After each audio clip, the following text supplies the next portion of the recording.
Boa noite, pessoal, tudo bem? Espero que todos vocês estejam bem. Na aula passada nós concluímos então um estudo sobre os impostos estaduais, né? Sobre o ICMS. Eu sei que vocês estão temerosos ainda, receosos com o Zoom. Eu tenho dado aula em algumas aulas, né? Para algumas turmas aí pelo Zoom, não tem tido problema.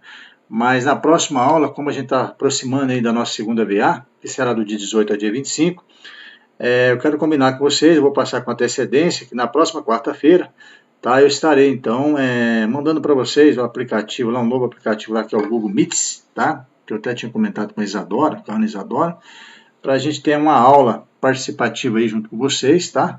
A interativa juntamente com vocês, tá bom? Vou combinar o horário, para que a gente possa fazer uma revisão do conteúdo para a prova, tá bom? E também dar algumas dicas para você estudar algumas súmulas, tá? Importante que provavelmente cairão na prova, que eu cobrarei na prova, tá bom? Pois bem, então, ó, iniciando o estudo hoje, na aula de hoje, sobre os impostos municipais, tá? Nós vimos então que os impostos estaduais, os estados e o Distrito Federal têm competência, então, né, legal, de competência privativa, né, a tributária privativa, de legislar então sobre os três impostos, né, que nós vimos, o IPVA, o ITCMD e o ICMS. Os municípios, segundo lá dispõe o artigo 156 da Constituição Federal, dispõe então o artigo 156 aos impostos de competência dos municípios e do Distrito Federal. Lembrando que o Distrito Federal tem aquela competência cumulativa, competência mista, né?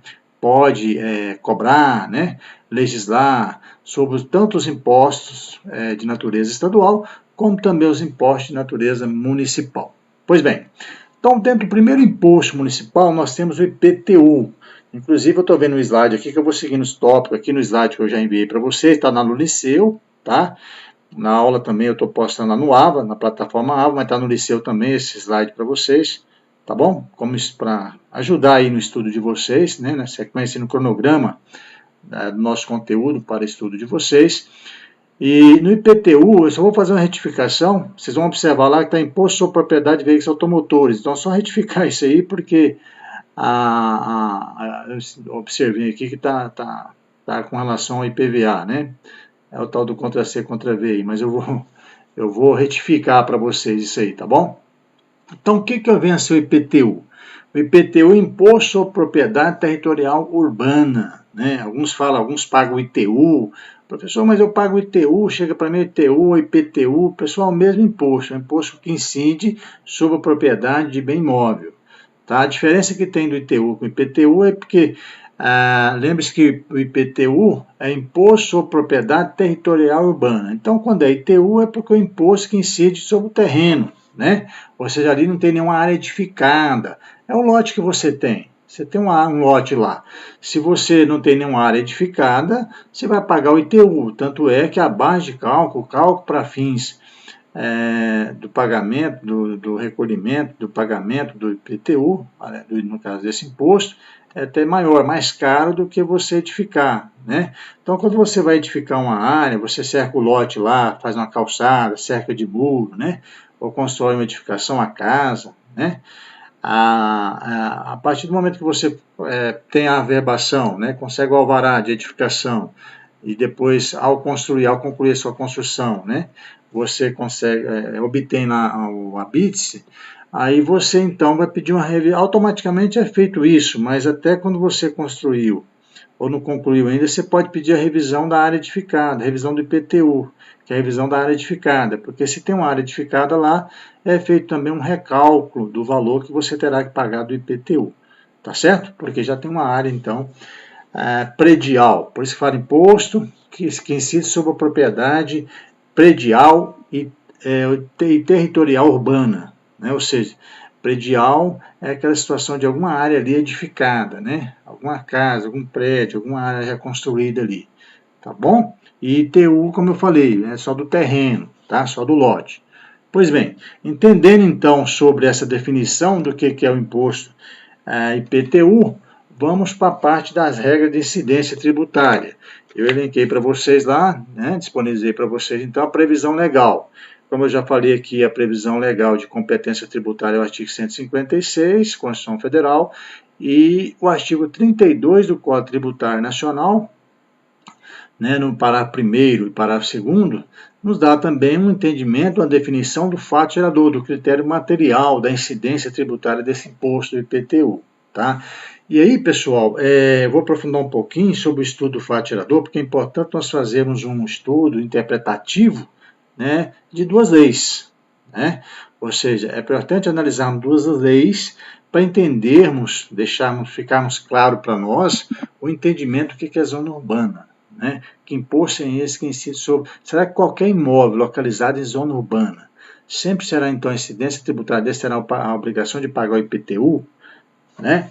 Será que algum imóvel localizado ali em área urbana, né, que tem alguma destinação, que tem alguma atividade agrícola ali, será que ele vai pagar ITR ou vai pagar ITR, que é o imposto federal, né, ou vai pagar o IPTU?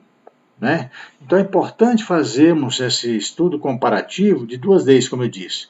É comparar um artigo 32 do CTN, parágrafo 1º e parágrafo 2º, tá certo? E o Decreto-Lei 5766, de 1966. Esse Decreto-Lei, né, que foi originado por uma lei complementar, ele dispõe sobre o lançamento e cobrança do ITR. E no Decreto-Lei, observarmos o artigo 15, tá? O artigo 15, vocês vão fazer uma leitura depois sobre o artigo 15 do Decreto-Lei 5766. Ok, então olha só, aí quando você vai ler, quando nós lemos assim, o artigo 32 do CTN, está definido para nós lá a questão da competência dos municípios, né, e o fato gerador, o critério material do IPTU. Vamos ler rapidamente? Olha só, vou ler aqui o CTN para nós. O imposto de competência dos municípios sobre a propriedade predial, territorial, tá, urbana, tem como fato gerador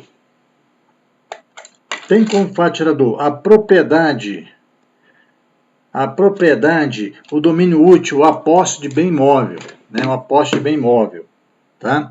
Por natureza ou por ascensão física, né, por natureza ou ascensão física, tá? Como definido em lei civil, localizado na zona urbana do município.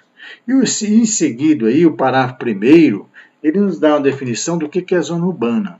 Né? Porque eu tenho noção do que é zona urbana, mas o que é vencer de fato? Né? Qual a definição real, né, de fato, o que é zona urbana? Tá? Então vamos entender isso aí, olha só. Parágrafo 1º. Para efeitos deste imposto, no caso do IPTU, tá? Entende-se como zona urbana a definida em lei municipal. Olha só. Então, parágrafo 1º do artigo 32 do CTN já diz o seguinte para nós, ó. A zona urbana é definida por lei municipal, então, ou seja, é competência do município, né? É competência do município, então, estabelecer critérios, parâmetros para definir o que é zona urbana, tá? Mas continuando a leitura aí, o nosso raciocínio.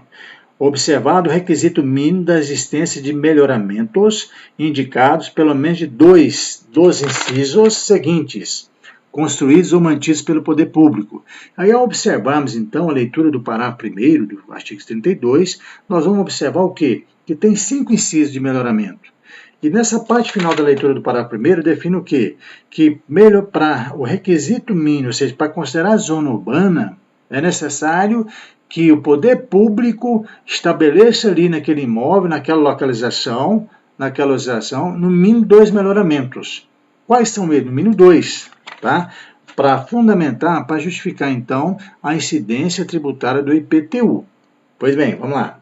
Então, ó, primeiro, meio-fio, calçamento com canalização de águas pluviais, né? O próprio saneamento, abastecimento de água, sistema de esgoto sanitário, né? Rede de iluminação pública, escola primária ou posto de saúde a uma distância máxima de 3 km do imóvel considerado. Olha só. Então, o que definiu para nós? Qual é o entendimento, qual é a interpretação que nós temos até o momento na leitura do parágrafo 1º do artigo 32?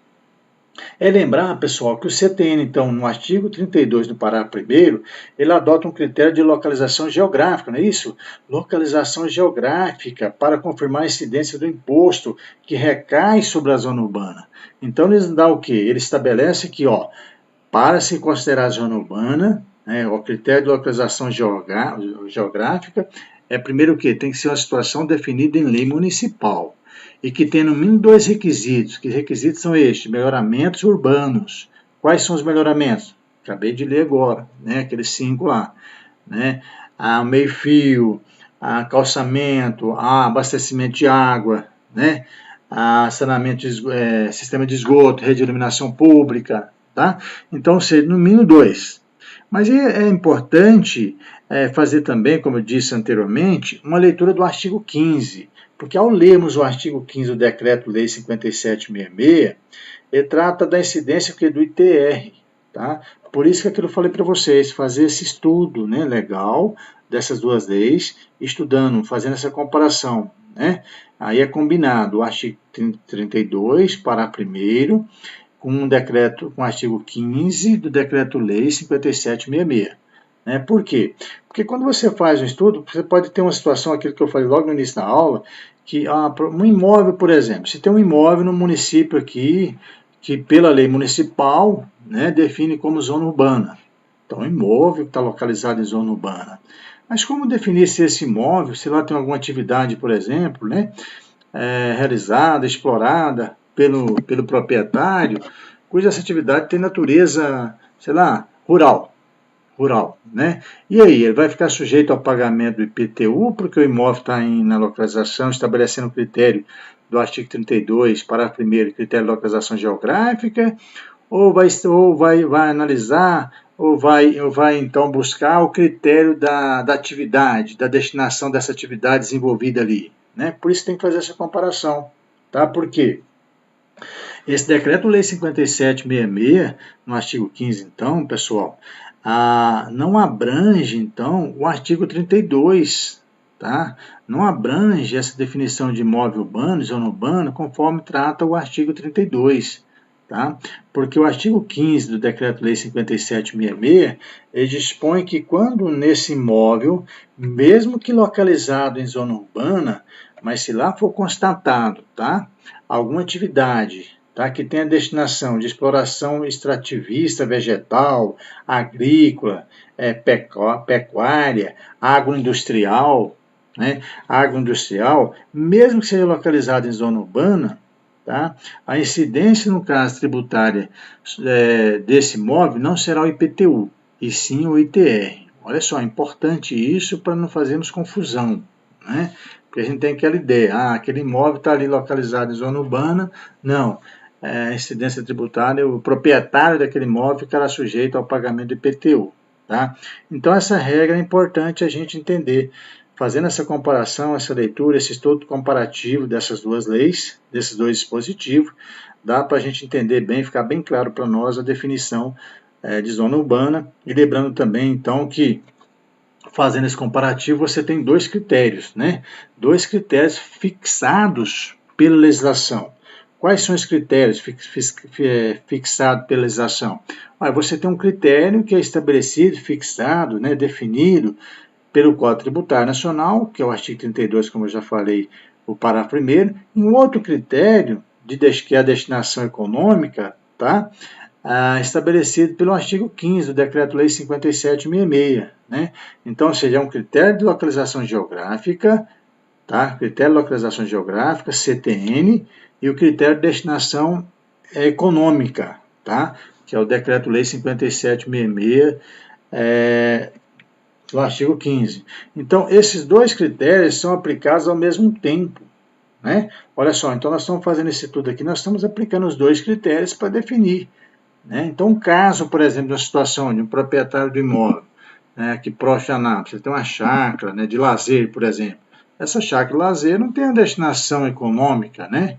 Não tem, é para descanso, né? Para lazer, então não tem uma destinação econômica. Então vai aplicar o critério de localização geográfica, estabelecendo a incidência tributária, então, o proprietário, então, ficará sujeito à incidência tributária, a obrigação tributária, então, de pagar o IPTU, né? Porque não se aplica, então, esse critério da destinação econômica, até porque ali não tem essa finalidade, tá? Importante fazer essa comparação, tá certo?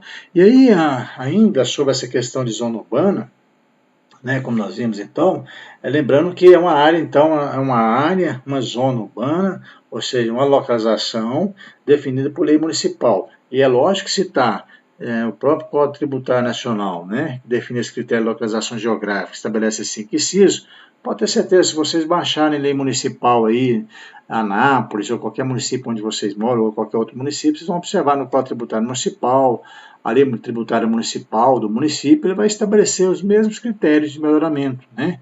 E lembrando que o artigo 32 do parágrafo 1º exige no mínimo dois critérios, né? Então, se tiver dois, zona urbana.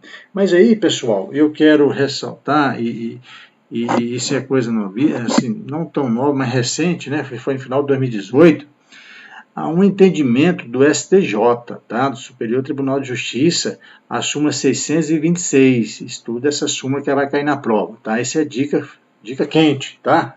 Então, olha só, a súmula 626 do STJ, vou ler rapidamente para vocês. Então, esse é o entendimento do STJ, pessoal, no final de 2018, tá?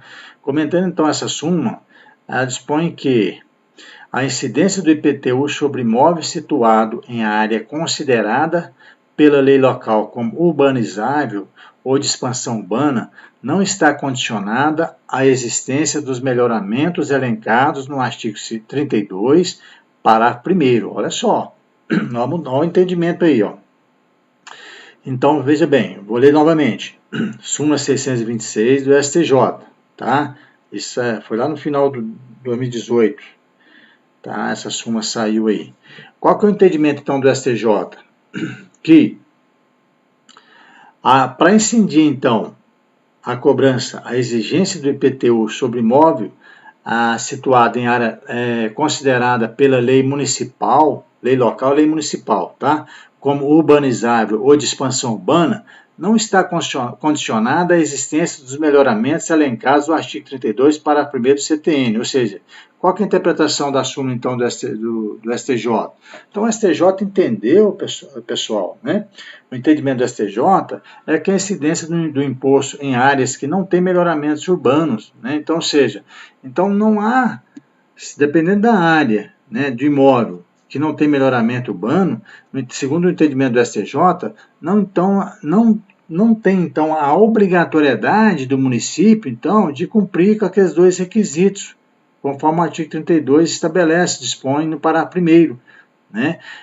É uma situação, por exemplo, que eu posso elencar para vocês aqui agora, lembrando da situação dessa. Vamos pensar aqui, ó, uma clínica de tratamento, né, que às vezes é localizado um pouco afastado, dentro do município de Anápolis, mas não tanto assim na zona urbana, tá? Mas um pouco afastado, que tem assim uma certa característica, às vezes da zona rural, mas que lá não tem uma atividade, né, desenvolvida, lá com base no artigo 15 do decreto 5766, de exploração de extrativismo vegetal, agrícola, agropecuária, né? Não tem uma exploração, uma destinação econômica, né? Se não tem essa destinação econômica, então pode ser um imóvel localizado mesmo na área que não tem esse melhoramento urbano, conforme o parágrafo 1º fala que tem que ter no mínimo 2, segundo a súmula então do STJ 626, não precisa comprovar isso para incidir o IPTU, então o município pode cobrar o IPTU. É um imóvel, por exemplo, onde ali está estabelecida às vezes uma clínica de recuperação, né? Uma clínica de tratamento, né? Eu vejo muito assim, às vezes quando eu vou para Brasília, né, tem algumas áreas que próxima de Alexânia, até próximo de Brasília, do Distrito Federal, próximo de Anápolis, né? Às vezes tem alguma chácara ali que por exemplo, tem lá um hotel fazenda, tem lá uma clínica de reabilitação, né? Cartaz, outdoor, divulgando essas clínicas, hotel fazenda, algum spa, né? Então, ou seja, aquele imóvel ali, mesmo que não tenha estabelecido próximo dele ali aqueles 5 incisos, que são os melhoramentos urbanos, tá? No entendimento, então, do STJ, sumulado aí essa súmula 626, a incidência, então, é do IPTU e não do ITR, tá certo? Agora, lembrando, ressaltando, se tiver, então, a confirmação, né? Essa questão do critério da destinação econômica, com base no artigo 15 do Decreto-Lei 5766, a incidência do ITR. Tá? Então, há situações de conflito entre municípios de cobrar. Às vezes o município cobra o IPTU, aí às vezes alguma situação lá tem alguma destinação econômica com base no critério do artigo 15 do Decreto-Lei 5766, aí cabe o proprietário procurar você, advogado, né, na defesa dele, buscar esse entendimento aqui, fundamentando na súmula 626, até no decreto-lei 5766, o objetivo dele pagar o imposto correto, o imposto devido, né? O imposto devido, tá? Isso dentro de um parâmetro legal, dentro da questão, né, estabelecer, aplicando justamente ao mesmo tempo esses dois critérios, da localização geográfica e também o critério da destinação econômica, isso no caso da questão do ITR, tá? Ok? Então tá bom. Então leia, por favor, essa súmula novamente, estudem para a prova a súmula 626, tá? Que vai cair um caso prático dentro do que eu já expliquei aqui nesses exemplos que eu dei, tá bom? Então a súmula é a possibilidade que áreas que não apresentem os melhoramentos, ou seja, áreas urbanizáveis ou de expansão, né, que equipara-se à zona urbana, tá? Então, a súmula dá esse entendimento, aquilo que eu expliquei para vocês, né, possibilidade de áreas que não apresentem nenhum nem dois melhoramentos, porque o parágrafo primeiro, como vocês observaram, né, que é necessário apresentar no mínimo dois requisitos. Então, pela súmula não precisa nem apresentar esses dois requisitos, melhoramento urbano, né? Não precisa nem ter nenhum, né? Mas se tiver uma situação que não tem essa comprovação da destinação econômica, né, aquele critério com base no Decreto-Lei 5766, a incidência tributária do IPTU, ok? Pois bem, então, continuando, então, por isso que eu quis aprofundar um pouco mais, que essa súmula é muito importante para o nosso estudo no que tange a incidência tributária do IPTU, ok? E aí eu coloquei para vocês alguma classificação, questão do imóvel por natureza, né, o solo, superfície, acessórios naturais, adjacências naturais, imóvel por acessão física, então isso está tudo então classificado dentro do critério material para fins de, para fins de incidência tributária do IPTU, ok? Lembrando que o IPTU, como não é você, contribuinte, não é o proprietário do imóvel que faz o cálculo do IPTU, tá? Então, se não é ele que faz, se é o fisco que manda para você agora, recentemente, nós recebemos aí, né, os carnezinhos aí do pagamento do IPTU, né? Na verdade, vem dois tributos ali, né? Nós temos uma taxa de serviço urbano, TSU, e o IPTU, ou ITU, né? No caso de terreno, tá? Então, ou seja, dois tributos no carnezinho aí, onde chega para nós o valor para pagar. Então, não é o proprietário, não é eu contribuinte do IPTU, né, não é o proprietário do meu imóvel que faça o cálculo do valor devido para pagar o IPTU, e sim é o fisco. Né? Então, ele faz a base de cálculo para fins de calcular aí o tributo devido e manda para mim, para minha casa, para fazer o pagamento. Tá? Então, esse lançamento, como é feito por parte do fisco, né, sem nenhuma participação aí do contribuinte, o contribuinte tem só o dever e a obrigação de pagar, tá? Então, é um lançamento de ofício, lançamento direto, é uma característica do IPTU, é um imposto fiscal, né? Ele pode estabelecer, sim, tem uma natureza também da extrafiscalidade, né? A doutrina trata, alguns doutrinadores tratam essa questão do IPTU, que algumas legislações tributárias municipal pode também considerar como algumas situações da extrafiscalidade, podendo aplicar alíquotas progressivas até para coibir o descumprimento da função social da propriedade urbana, né? Então, é uma situação também que permite, né, o município de legislar e aplicar alíquotas progressivas no sentido de buscar cada vez mais que o proprietário faça ali, desenvolva ali uma função social da propriedade, e com isso ele vai estar promovendo mais desenvolvimento da cidade, desenvolvimento da sociedade, né? Buscando melhoria aí na questão da saúde pública também, né? Porque se você deixa um lote lá, um terreno, uma área abandonada, fica sujeito ali a causar dano até à saúde pública da população, tá? Por isso que tem essa natureza da fiscalidade, da possibilidade de aplicar alíquotas progressivas, tá bom? Então, voltando um pouquinho do lançamento, então, o lançamento é direto, é de ofício, né? A base de cálculo é o valor venal do imóvel, então a cada ano, a cada exercício financeiro, o fisco tem essa autonomia de fazer atualização da base de cálculo. Para atualizar a base de cálculo, não precisa de observar o princípio da legalidade, precisa de lei, decreto, né? Ou seja, pode sim atualizar a base de cálculo, ele não está alterando a alíquota. A alteração de alíquota, sim, tem que observar o princípio da legalidade, né, o princípio da anterioridade do exercício financeiro, observar o princípio nonagesimal, né, mas na questão da base de cálculo para fim de atualização da área edificada, não tem necessidade, pode fazer atualização. Você já deve ter acompanhado algum noticiário, a fiscalização municipal hoje, ela está até buscando fiscalizar a área edificada de imóveis em seus municípios por drones, né? Estão utilizando até drones, né? Fica mais fácil do que você mandar um fiscal, né? A fiscal ficar o dia inteiro, ou diariamente, né? Fiscalizando os imóveis para ver se houve um aumento, né? Fiscalizar o que está na prefeitura, os projetos lá da área edificada na prefeitura, com relação ao que foi construído, né? Então, a situação que envolve essa obrigatoriedade da fiscalização municipal de acompanhar isso aí, tá bom?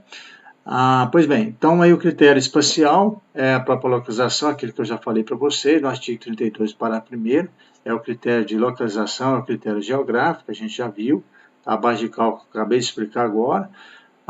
O sujeito ativo aí nós temos então os municípios e o Distrito Federal, e como critério sujeito passivo nós temos o proprietário pleno, aquele que tem o domínio útil, né, o titular do domínio útil, né, o contrato de efiteusa, né, vocês podem voltar lá, lembrando lá do Código Civil, né, o contrato de efiteusa, né, onde você tem também o usufrutuário, né, então, ou seja, você tem, por meio de um contrato desse, você transfere, não uma propriedade, mas você transfere o domínio a determinado titular, a determinada pessoa, que aí ele vai realizar, exercer ali a função social da propriedade como se o proprietário fosse, né? Então ele é um contribuinte do IPTU. O possuidor, no caso da situação possuidor de bem imóvel, né? No caso aí de uma ação de usucapião, né? Adquiriu a posse aí, a usucapione, né? Por meio de ação de expropriação, né? Para alcançar aí o direito da posse por meio da ação de usucapião, tá? Também é um sujeito passivo do IPTU, ok? E para finalizar o estudo do IPTU, pessoal, lembrar que no contrato de locação, por exemplo, nesse exemplo de contrato de locação, é importante lembrar que o locatário não é o contribuinte do IPTU, tá certo? Quem é o contribuinte, é lógico que é o proprietário. Então, o proprietário é o contribuinte, é o sujeito passivo, é ele que tem a obrigação de pagar o IPTU. Professor, mas o contrato de locação que eu tenho com o proprietário e com o locador, tem uma cláusula lá que estabeleceu que eu sou obrigado a pagar o IPTU. Sim, os impostos pertinentes ao imóvel, né? Não só os impostos, como as tarifas, né? Energia, água e outras tarifas, né? Esgoto, tá? É só lembrar que o locatário, ele é o mero detentor da coisa alheia. Ele é o detentor, né? Ele não tem a posse ali. Então, é uma pessoa que está estranha a essa relação jurídica tributária para fins de incidência, tá? E a legislação tributária estabelece então, que ele não é contribuinte. Então, o contrato entre locador e locatário, se o locatário, então, não pagar o IPTU, cabe sim, né, o proprietário, então, a obrigação de pagar. Porque se ele não pagar, né, numa posterior ação fiscal, de execução fiscal, né, em face dessa dívida tributária do IPTU, o nome que vai para a dívida ativa e quem ficará sujeito, envolvido nessa ação jurídica por parte do fisco municipal, exercendo seu direito subjetivo de cobrar, né, via judicial, essa dívida tributária, será o próprio proprietário, tá bom? Outra súmula importante, além das 626 que nós estudamos, né, lembrando aí, vocês vão estudar também a súmula 160 do STJ, né? Ela dispõe que é defesa ao município atualizar o IPTU mediante decreto, em percentual superior ao índice oficial de correção monetária. Olha só. Então, essa súmula 160 do STJ é importante também porque é vedado ao município atualizar o IPTU mediante decreto em percentual superior ao índice oficial de correção monetária, né? É aquela situação de atualizar o IPTU também a quem bem acima do índice oficial de correção monetária, né? Ou seja, uma forma abusiva, né? Então, o fisco tem que ficar atento a isso para que não gere aí até uma situação de confisco, né? Do patrimônio do próprio contribuinte, tá? Característica do IPTU eu já falei para vocês. Ok, pessoal. Então, olha só. E aí nós vimos, então, o estudo do IPTU, né? Olha só, a gente pensa que é pouca coisa, pouco estudo, mas não é, né? Principalmente com relação ao fato tirador, dentro daquele primeiro estudo que nós fizemos, tá bom? Pra gente, eu vou para a próxima aula, eu estou quase finalizando nossa aula de hoje, tá? Eu vou deixar para a próxima aula a gente entrar no ISS, tá? Eu vou entrar só no estudo do ITBI aqui, antes de finalizar, só para a gente concluir na próxima aula, tá? Então, nós temos outro imposto que é o ITBI. O ITBI a gente viu lá no estudo TSMD, que é o imposto que incide sobre a transmissão de bens imóveis. Nesse caso do ITBI aqui, é o imposto de transmissão de bens imóveis, né, nessa relação jurídica que é estabelecida inter vivos, né, ou seja, as pessoas vivas que transferem o direito da titularidade da propriedade desse imóvel, fica sujeito à incidência tributária do ITBI, né? Então, o ITBI é o imposto municipal, e aí cada município, por meio de legislação, vai estabelecer suas alíquotas, né? Suas alíquotas para fim de incidência tributária. Então, qualquer transação de venda, qualquer transferência de venda, de titularidade de propriedade do imóvel, ficará sujeito, então, ao pagamento do ITBI, tá certo? Então, o ITBI como critério material e tem as hipóteses de incidência elencadas, né? Tem a transmissão inter vivos, a qualquer título, por ato oneroso, tá?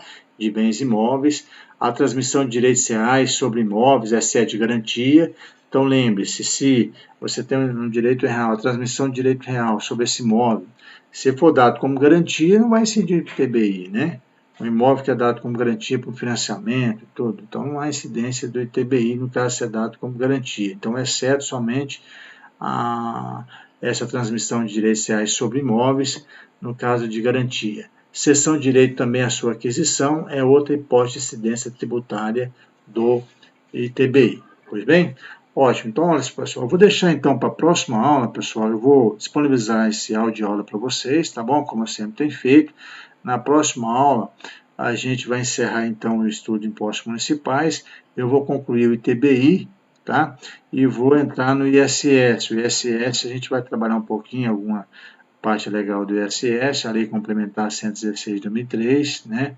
Eu falei para vocês no ICMS alguns serviços que incidem ICMS no ISS, é importante a gente entender isso, tá?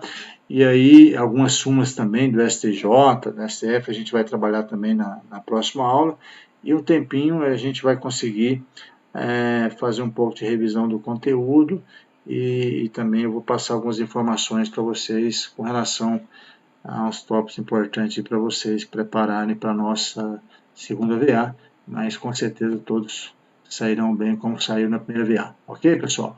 Então, olha só, aqui eu me despeço, boa noite para vocês, tá? Foi um prazer mais uma vez, e na próxima aula eu vou, como eu prometi, eu vou providenciar isso aí, porque eu não tenho muito domínio no Google Meet, por isso que eu não disponibilizei para vocês ainda, tá? Mas eu já estou me familiarizando com ele, e aí na próxima aula eu vou disponibilizar esse link para vocês do Google Meet, que a gente pode ter essa aula mais interativa, né? Até, se Deus quiser, a gente concluir o nosso semestre aí, tá bom? Então, boa noite para vocês, muito obrigado, tá? E aí a gente tira algumas dúvidas de vocês com relação ao nosso conteúdo já dado, né? Com relação aos impostos estaduais, impostos municipais, na próxima aula, tá bom? Então, muito boa noite, muito obrigado a todos, fiquem com Deus, tá?